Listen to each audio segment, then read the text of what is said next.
मंगलम भगवान वीर मंगलम गौतमोगणी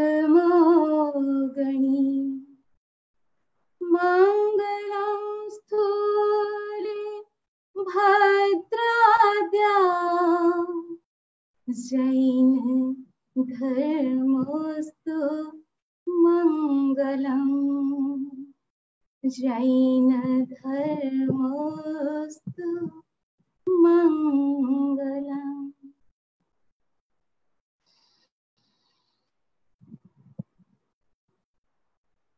तीर्थंकर परंपरा को नमन, आचार्य गुरु परंपरा को नमन। आदरणीय समी जी,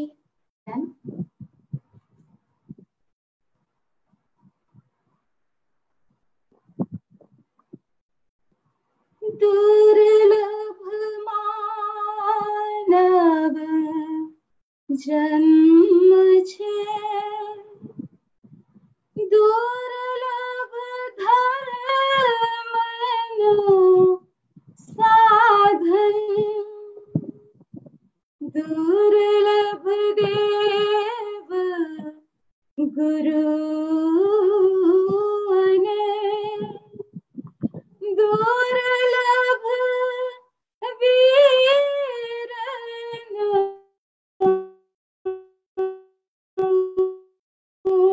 शासन,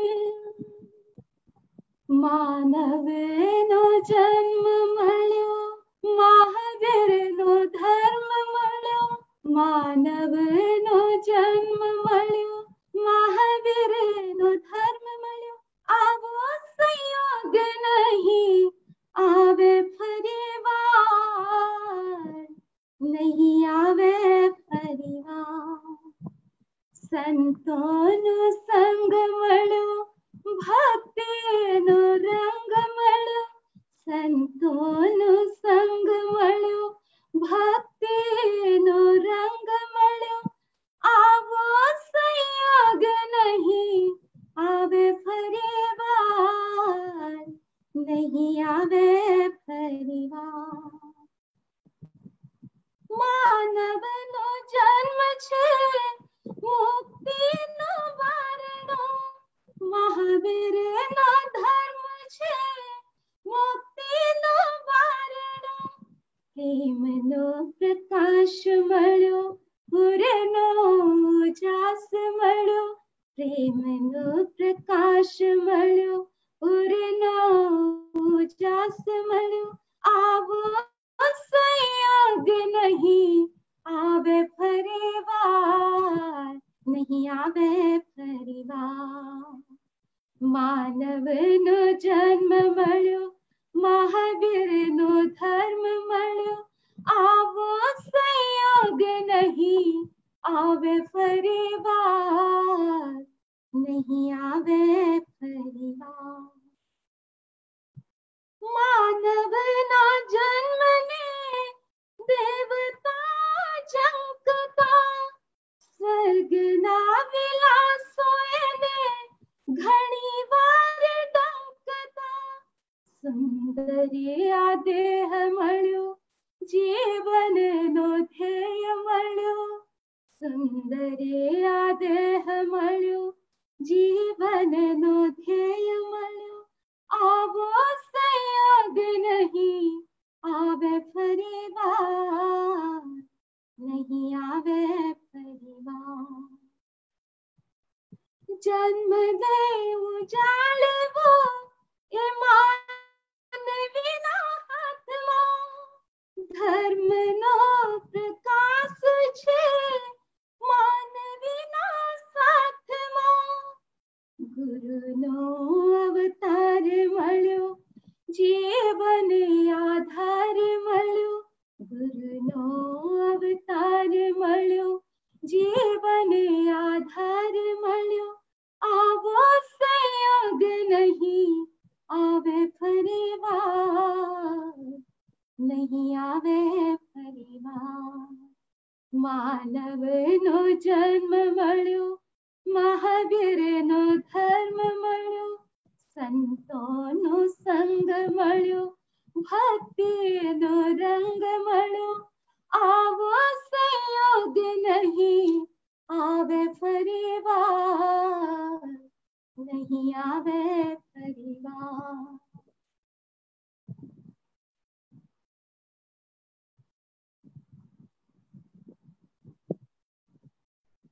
शुरू कर रही हूं।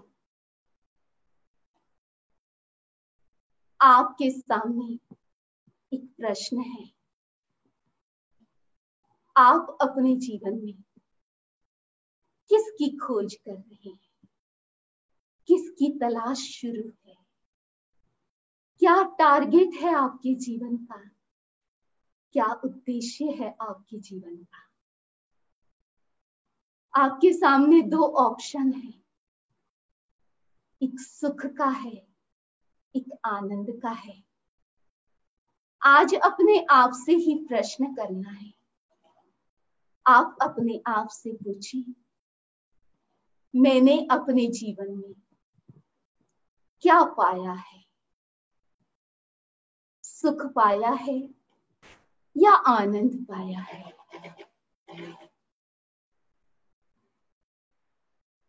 और एट द प्रेजेंट मेरे पास क्या है? सुख है या आनंद है? दोनों शब्द मिलते जुलते हैं। आपके मन में फिर जिज्ञासा उठी होगी, what is the difference between सुख एंड आनंद? तो आपकी भाषा में आपकी जो सुख की डेफिनेशन है, आप जो अपनी लाइफ में कंफर्ट खोजते हैं, जो चाहते हैं, वो इतनी सारी बातें आपके सामने दिख रही है। ये सब सुख के साथ जुड़ी हुई है। यदि आप स्वास्थ्य में सुख खोजते हैं, वेल्थ में खोजते हैं, रिलेशन में भी खोजते हैं, सुख सुविधा में खोजते हैं, रिस्पेक्ट भी नहीं मिलता है तो आपका सुख गायब हो जाता है। हर व्यक्ति सौभाग्य भी चाहता है और अपनी अच्छी स्थिति चाहता है। क्या आपकी दृष्टि में यही सुख है? और आज तक आपने क्या किया? क्या यही सोचा, यही चाहा और इन बातों के लिए ही प्रयास किया? उसके लिए ही टारगेट या प्लानिंग चली आपकी या चल रही है? आगे क्या करना है? क्या यही पाना है? इनमें से कौन सा मिसिंग है और उससे आप परेशान हैं?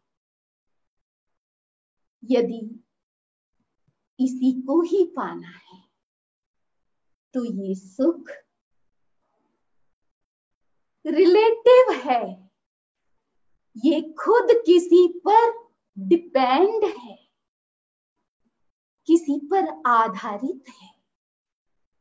और दूसरी बात, ये सारी बातें हमारे जीवन में स्थायी रूप में नहीं है, परमानेंट नहीं है।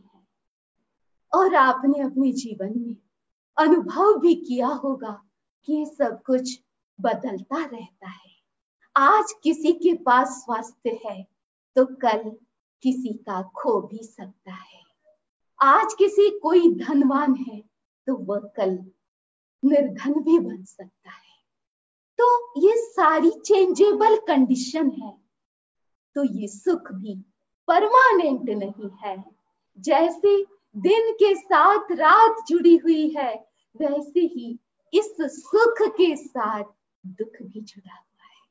तो अब हम चलते हैं, आनंद क्या है? जैसे सुख और दुख का एक पैर है, जोड़ा है। जब भी सुख आएगा तो उसका अपोजिट है दुख। लेकिन आनंद एक ऐसी चीज है जिसके साथ कोई अपोजिट वर्ल्ड नहीं है, यह अकेला है। और आनंद किसी पर आधारित नहीं है। यह चीज होगी तो मुझे आनंद आएगा। इस प्रकार किसी दूसरी बातों पर जुड़ा हुआ नहीं है, आधारित नहीं है, वो आपके स्वयं से जुड़ा हुआ है। इसीलिए ये परमानेंट है, इंडिपेंडेंट है। और जहां आनंद है वहां केवल शांति है, पीस है।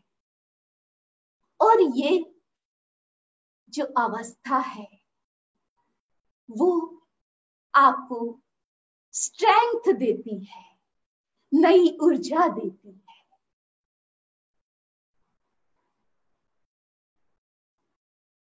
हमारा जिन शासन और जिन शासन से जुड़ी हुई सारी सेलिब्रेशन वो सुख के साथ नहीं, आनंद के साथ जुड़े हुए हैं। उसका पर्पस केवल सुख पाना नहीं है, आनंद पाना है।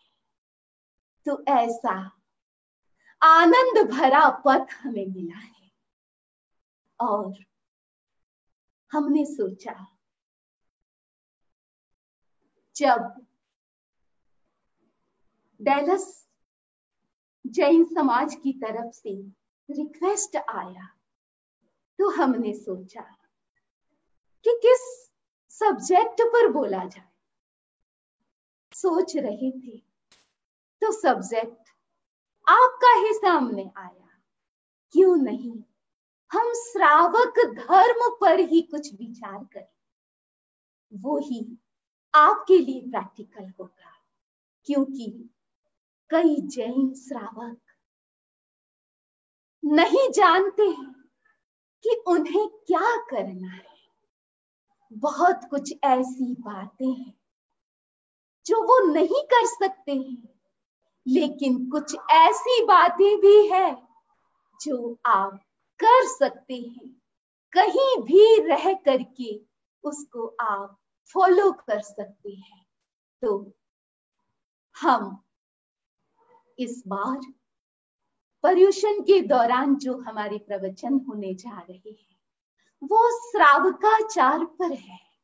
और आप देखिए भगवान महावीर ने ही नहीं, हमारे जितने भी जिनेश्वर भगवान हुए हैं, तीर्थंकर हुए हैं, उन्होंने साधु साध्वी साधु धर्म पर ही महत्व नहीं दिया, उनको ही महत्व नहीं दिया, उसके साथ बराबर श्रावक धर्म पर भी महत्व दिया।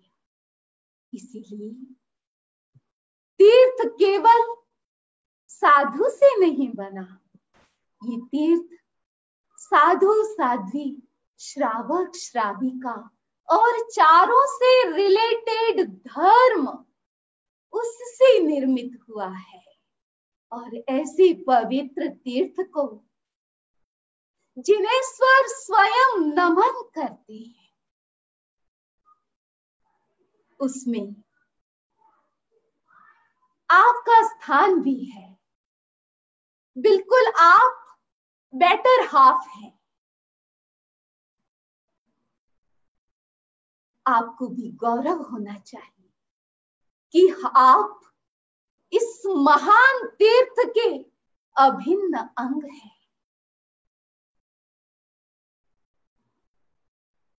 इतना ही नहीं, उसके साथ साथ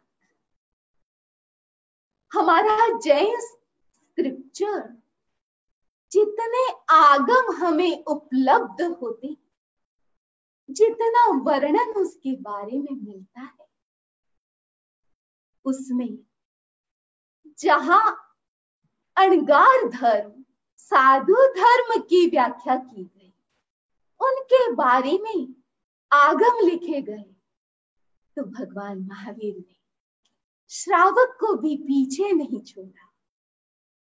केवल श्रावक पर भी आगम लिखे गए, जो केवल श्रावक श्राविका से रिलेटेड। जैसे उपासक दशा, जिसमें पूरा श्रावक धर्म का वर्णन है। भगवान महावीर के 10 श्रावकों का वर्णन किया गया। उसके साथ साथ दशाश्रुत स्कंद में भी श्रावकों का वर्णन मिलता है। भगवती व्याख्या प्रज्ञप्ति, जो बड़ा आगम है, उसमें भी हमारे विशिष्ट श्रावकों का वर्णन आया है। तो आप देख सकते हैं कि आपका स्थान जन शासन में कितना बड़ा है, महत्वपूर्ण है। केवल भगवान महावीर ने ही नहीं, भगवान महावीर के बाद हमारी जितनी आगे परंपरा चली, श्रुत धर की हमारे श्रुत धर हुए हैं, आचार्य प्रभावक आचार्य हुए हैं, और वर्तमान परंपरा तक जितने भी आचार्य हुए हैं, उन्होंने अपने समय में, अपनी सेंचुरी, अपनी शताब्दी में जैसी कंडीशन थी, उस कंडीशन के आधार पर, उस परिस्थिति के आधार पर पूरे श्रावक संघ को संभाला है और उन्हें प्रेरित किया है, उन्हें संस्कारित किया है, और ये पूरा वर्णन हमें उपलब्ध होता है। तो भगवान महावीर के बाद भी लगभग श्रावक आचार पर 70 ग्रंथ लिखे गए, और उसकी पूरी लिस्ट आपके सामने है, जो केवल ग्रंथ के नाम यहाँ दिए गए हैं। तो आप इससे एक अंदाज लगा सकते हैं कि आपका कितना बड़ा कर्तव्य और कितना महत्व है जिन शासन में। इसीलिए बंधु, हमारे सामने फिर एक जिज्ञासा है, फिर एक प्रश्न है कि इस तीर्थ में क्या जितने लोग, जितने जैन फैमिलीज हैं, उनमें जिसने भी जन्म लिया है, क्या वो सब इस तीर्थ में इंक्लूड होंगे? ये बड़ा प्रश्न है सामने। या एक श्रावक बनने के लिए मिनिमम क्या क्वालिफिकेशन होनी चाहिए, जिसको हम श्रावक से उन्हें संबोधित कर सके, वो श्रावक के रूप में पहचाना जा सके। तो इस संसार में 3 प्रकार के लोग मिलते हैं। आपके सामने है लिस्ट। पहला वो ग्रुप जो मिथ्या दृष्टि, जिनके पास जो दृष्टिकोण है, देखने का व्यू है, व्यू पॉइंट है, वो कैसा है? तो पहली कोटि के जो लोग हैं वो मिथ्या दृष्टि, दूसरी कोटि के लोग सम्यक मिथ्या दृष्टि, और तीसरी कोटि के लोग जिनको सम्यक दृष्टि कहते हैं। क्या है मिथ्या दृष्टि? क्या है सम्यक मिथ्या दृष्टि? क्या है सम्यक दृष्टि? और आप इन तीनों में आप किस ग्रुप में हैं, ये बराबर आपको सोचना है, अपने आप को चेक करते जाना है। एक बच्चे की माँ और हर बच्चा माँ को अच्छे से जान जाता है। लेकिन कभी कभी क्या होता है, कभी डाउट भी हो जाता है। डाउट किस रूप में? कई दिनों से बच्चा बाहर था, अपने गांव या सिटी में आया, दूर से अपनी माँ जैसी लेडी को देखा, माँ जैसी लग रही थी, लेकिन साड़ी नहीं पहनी थी। वो साड़ी नई थी, उसने देखा नहीं उस साड़ी को। तो माँ को देख करके बच्चे के भीतर भी एक डाउट हुआ, लग तो रही है कि मेरी ही मम्मी है, पता नहीं है या नहीं, क्योंकि ये साड़ी तो नई लग रही है, ये माँ जैसी कौन लग रही है। ये डाउट होना, ये क्या है? सम्यक मिथ्या दृष्टि, यानी माँ का भी आभास हो रहा है और माँ के साथ उसको डाउट भी हो रहा है। दूसरा एक सीन जिसमें मदर ने पूरी एक नई ड्रेस पहन ली जो कभी नहीं पहनी, और हेयर कटिंग वगैरह भी ऐसे करवाई कि बिल्कुल एकदम उनका चेहरा बदल गया।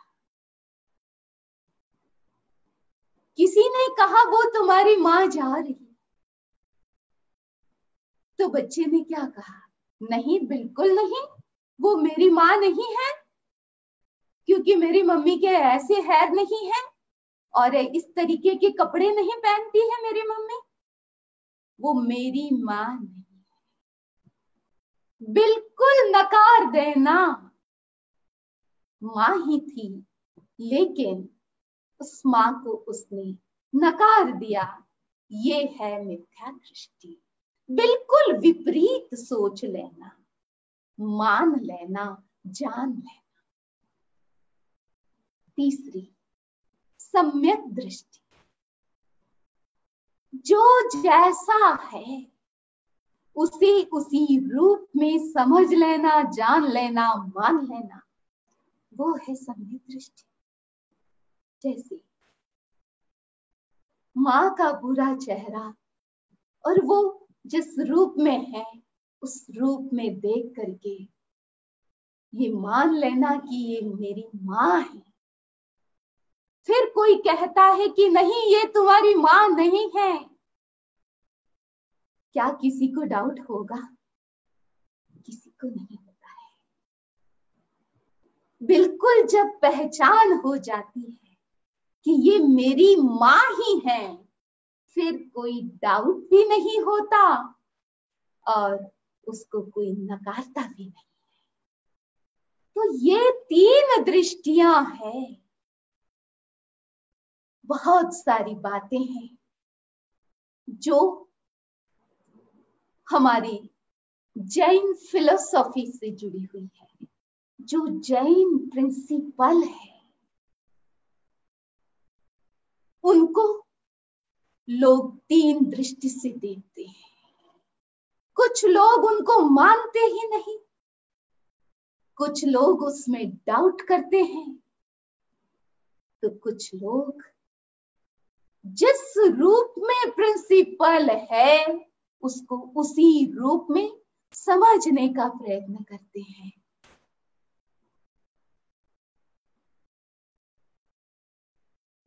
तो मैं आशा करती हूं कि हमारे श्रोतागण उन्होंने समझ लिया होगा कि इन तीनों में हमें किस दृष्टि की जरूरत है और कौन सी दृष्टि वो यथार्थ दृष्टि है, सही दृष्टि है, और एक जैनी श्रावक की दृष्टि होनी चाहिए, वो है सम्यक दृष्टि। आप सिंपल भाषा में समझने का प्रयत्न करें। कौन होता है सम्यक दृष्टि? कैसे जाने, अपने आप को भी कैसे माने कि मैं सम्यक दृष्टि हूं या फिर सम्यक मिथ्या दृष्टि हूं या मिथ्या दृष्टि। पहली पहचान, जो व्यक्ति सम्यक दृष्टि होता है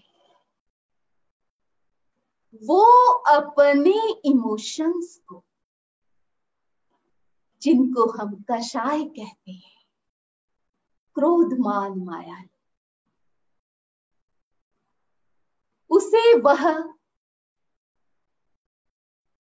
पॉजिटिव इमोशन में बदलता है और जब जब अवसर आता है क्रोध करने का, अहंकार में जाने का, माया करने का, उस समय अपने ऊपर कंट्रोल करने की शक्ति जिसके पास होती है, यानी कषायों पर कंट्रोल करने का पावर जिसके पास है और बराबर अपने नेगेटिव इमोशंस को पॉजिटिव में बदलने की कोशिश करता है, सोचता है, अनुचिंतन करता है, ट्राई करता है, यह एक लक्षण सम्यक दृष्टि का माना। दूसरा,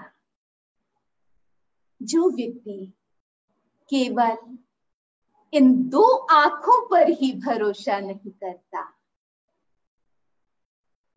दो आंखों के पीछे भी एक आंख है, वो है हमारी अंतर्दृष्टि, प्रज्ञा की दृष्टि, उसका भी प्रयोग करता है, उपयोग करता है और कभी कभी आंखों देखे सच को भी वो ये सोच करके नकार देता है कि देखो ये दिखाई तो इस रूप में दिख रहा है, ये घटना इस रूप में दिख रही है, लेकिन हमें इसके सत्य का पता नहीं है, पता नहीं इसके पीछे क्या पर्पस है, क्या इंटेंशन है, इंटेंशन मुझे नहीं पता, हो सकता है कि इसका इंटेंशन कुछ अलग हो। ये इस प्रकार से जो व्यक्ति सोचता है वो एक सम्यक दृष्टि ही सोच सकता है।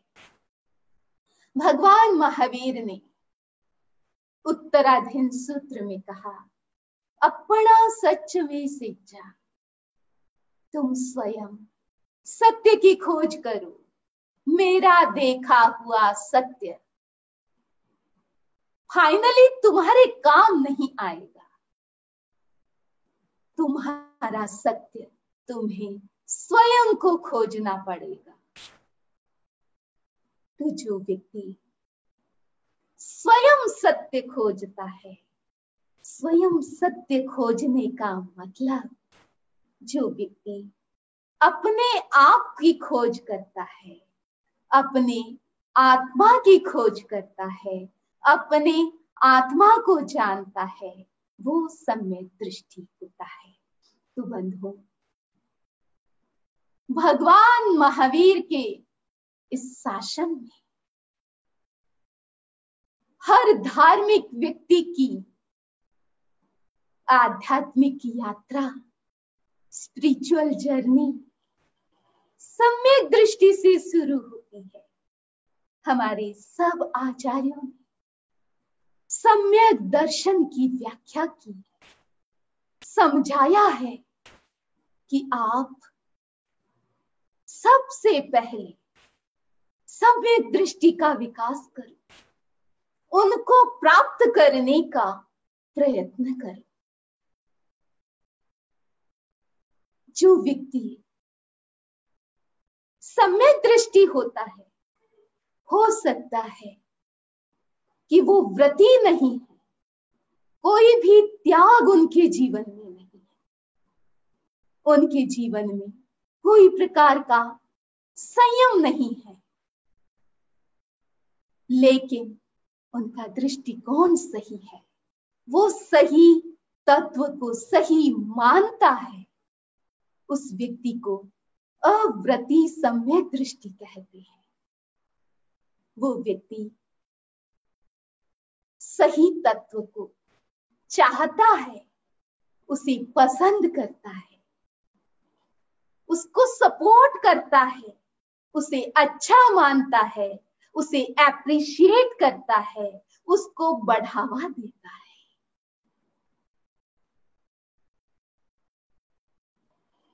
लेकिन धर्म दो प्रकार के हैं, धर्म को मानना और धर्म को पालना। सम्यक दृष्टि जी धर्म को मानते तो हैं, धर्म क्या है, अधर्म क्या है, what is wrong, what is right, लेकिन मानते हुए, जानते हुए, सब कुछ समझते हुए वो फॉलो नहीं कर सकता है। तो फिर 3 कोटि के लोग सामने आते हैं। फिर कैटेगरी तीन कैटेगरी हमारे सामने है, अव्रती, व्रताव्रती और व्रती। इस संसार में अव्रती जिनके कोई व्रत नहीं, कोई बाधा नहीं, जिनके कोई लिमिटेशन नहीं, जीवन में कोई अंकुश नहीं, डिसिप्लिन नहीं, न दूसरों का डिसिप्लिन, न खुद का डिसिप्लिन, जो मन में आया वो किया, जो इंद्रियों ने मांगा वो सब कुछ दिया। ऐसे लोगों की संख्या इस संसार में सबसे ज्यादा है। उन्हें अव्रती कहते हैं। उनसे जो कम है वो व्रताव्रती है, पार्शियल व्रत है जिनके, उनके भीतर में आत्म अनुशासन, सेल्फ डिसिप्लिन की भावना जागती है। दूसरा कोई उनको प्रेरित नहीं करता है, सेल्फ इंस्पायर्ड होता है वो, और अपनी डिजायर को कट करता है, एक लिमिट में रहता है और हमेशा के लिए अपने जीवन में व्रत लेता है, त्याग करता है, बोल करके, देव गुरु धर्म की साक्षी लेकर के। ऐसे लोगों को व्रताव्रती कहते हैं। इस कोटि में श्रावक आता है, श्रावक श्राविका इसी कोटि में आते हैं, जो गृहस्थ जीवन जीते हुए कुछ अंशों के त्याग करते हैं। तो उनकी संख्या अव्रती से कम है, और सबसे कम इस संसार में व्रती है, जिन्होंने सब प्रकार की सुख सुविधा और अपने जीवन के जितनी भी पापकारी प्रवृत्तियां हैं, अपने जीवन में सर्व पाप का त्याग कर लिया है। सब पापों से जो उपरत हो गए हैं वो व्रती की कोटि में है, और वो बहुत कम होते हैं, जिनको हम मुनिजन, साधु, साध्वी कहते हैं। बंधु, आपके मन में प्रश्न उठ सकता है कि ये सारे व्रत तो बंधन है, हम इसमें क्यों बंधे?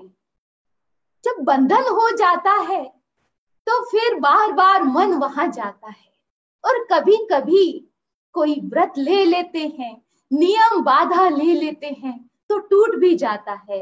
इसीलिए अच्छा है कि कोई व्रत नहीं लेना चाहिए, जीवन में कोई नियम नहीं होना चाहिए।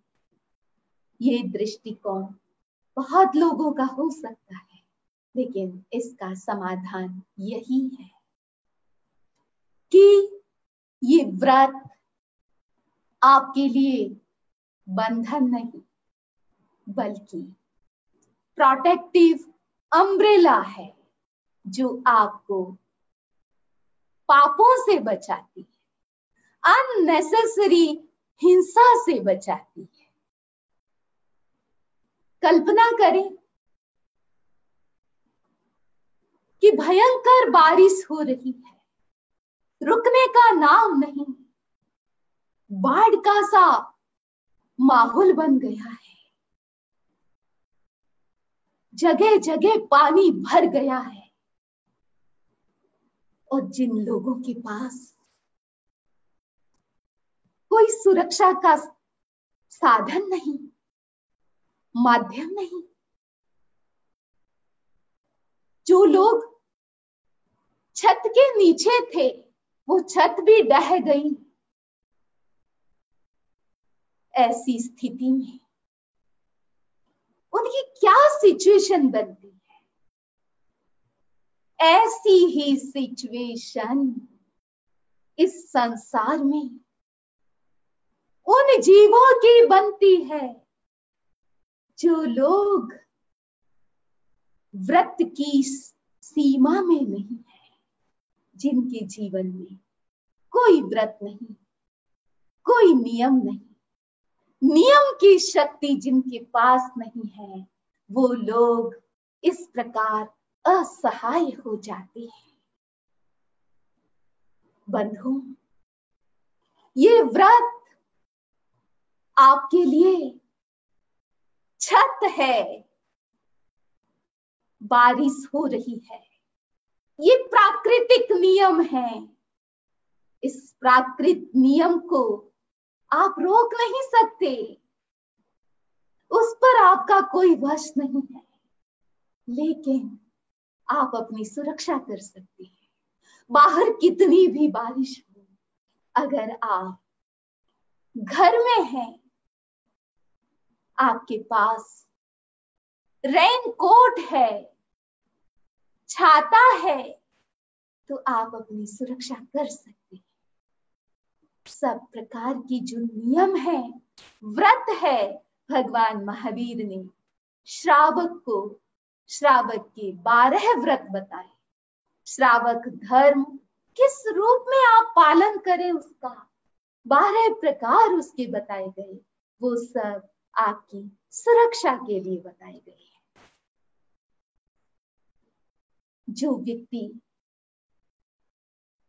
सम्यक दृष्टि होता है, भगवान की वाणी पर जिसकी आस्था होती है और जो नियम को स्वीकार करता है, वो ये धर्म के इस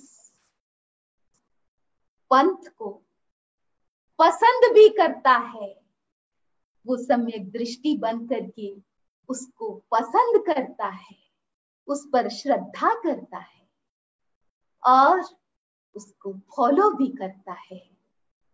भले कैसी भी सिचुएशन हो, लेकिन अपने आप पर कंट्रोल करता है और अच्छी तरह से अपने जीवन को आगे यात्रायित करता है। उसके जीवन में मोटे रूप से कोई भी बाधा नहीं आती है। तो ऐसे महान तीर्थ में आपकी एंट्री कैसे हो सकती है? जो व्यक्ति सम्यक दृष्टि है, जिस व्यक्ति ने छोटे छोटे नियम लिए हैं या नियम के प्रति जिनका आकर्षण जागा है, लेने की भावना जिसकी जागी है, ऐसे श्रावक तीर्थ में आ जाते हैं। और जिनेश्वर प्रभु जिस तीर्थ को नमन करते हैं, वो तीर्थ द्रव्य तीर्थ नहीं होता है, वो तीर्थ भाव तीर्थ होता है। वो भाव तीर्थ को नमन करते हैं, वो किसी व्यक्ति को नमन नहीं करते हैं, वो धर्म को नमन करते हैं। जो व्यक्ति धर्म का पालन कर रहा है, यानी श्रावक के रूप में 12 व्रत का पालन कर रहा है, पार्शियल धर्म का पालन कर रहा है, पार्शियल रूप में, उस धर्म की शक्ति को तीर्थंकर नमन करते हैं। जो साधु साध्वी सर्वव्रती है, तो ये व्रत धर्म उनको भगवान नमन करते हैं। तो यदि आपको वास्तविक श्रावक बनना है, तो वास्तविक श्रावक केवल जैन कुल में जन्म लेने से नहीं बंधु, जैन धर्म को फॉलो करने से आप वास्तविक श्रावक बन सकते हैं। यदि आपको रियल श्रावक बनना है, भाव श्रावक बनना है, तो यहाँ हमारे आचार्यों ने श्रावक के 21 गुणों की चर्चा की है। तो आज हम कुछ श्रावक की क्वालिटीज यानी उनकी गुणों की चर्चा करेंगे कि आप अपने जीवन में कैसे छोटे छोटे गुणों को कैसे डेवलप कर सकते हैं।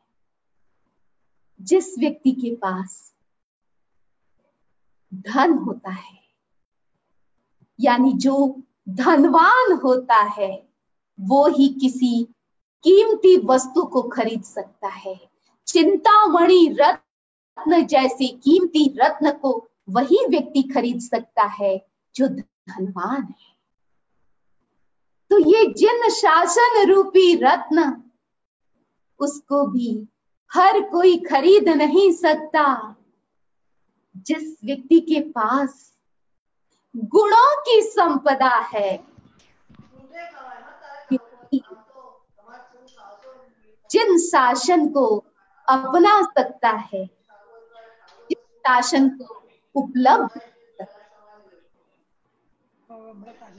तो छोटे छोटे आप देख रहे हैं, आप अपने जीवन में गुणों को कैसे कर सकते हैं।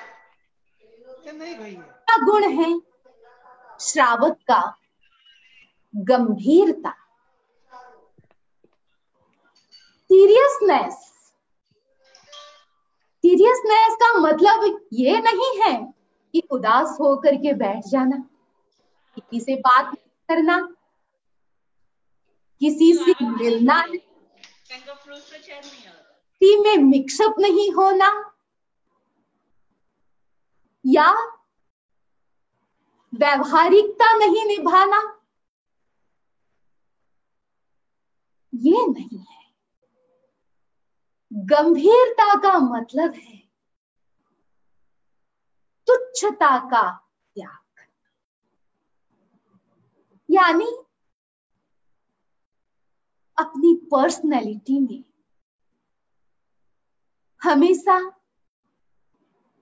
बचपन नहीं झलके। किस रूप में?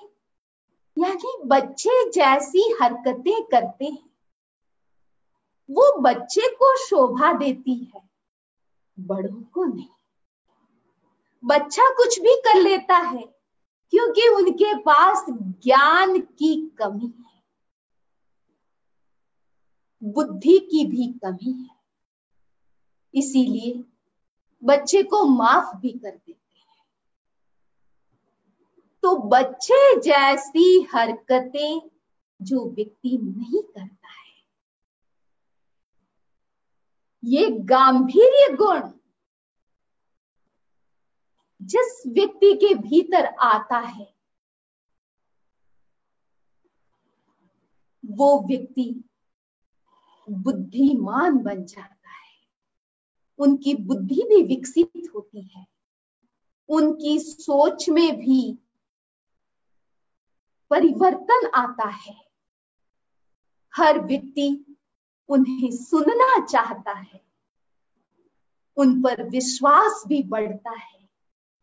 कोई व्यक्ति अपने मन की बात किसको कहता है? सामने वाले व्यक्ति को देखता है कि ये बात डाइजेस्ट करेगा या नहीं। अगर वो पचाता नहीं है, इधर उधर बात करता है, तो कोई भी उससे बात नहीं करता है। एटलीस्ट कोई मन की बात तो कोई नहीं करता है। तो जो लोग गंभीर गुण वाले होते हैं, गांभीर्य प्रकृति वाले होते हैं, वो बहुत समझदार होते हैं। तो श्रावक को भी गंभीरता से युक्त होना चाहिए, और गंभीरता को बढ़ाने के लिए क्या करना चाहिए? जो लोग एक्सपीरियंस्ड है और जो लोग बहुत सिंसियर है, ड्यूटीफुल है, ऐसे लोगों की कंपनी करनी चाहिए। तो उनका असर आप पर जल्दी आ सकता है। दूसरा है, श्रावक को रूपवान होना चाहिए। रूपवान का एक मतलब होता है ब्यूटीफुल। तो ब्यूटी भी हर जगह गलत नहीं होती है। अध्यात्म के क्षेत्र में भी रूप का अपना महत्व है।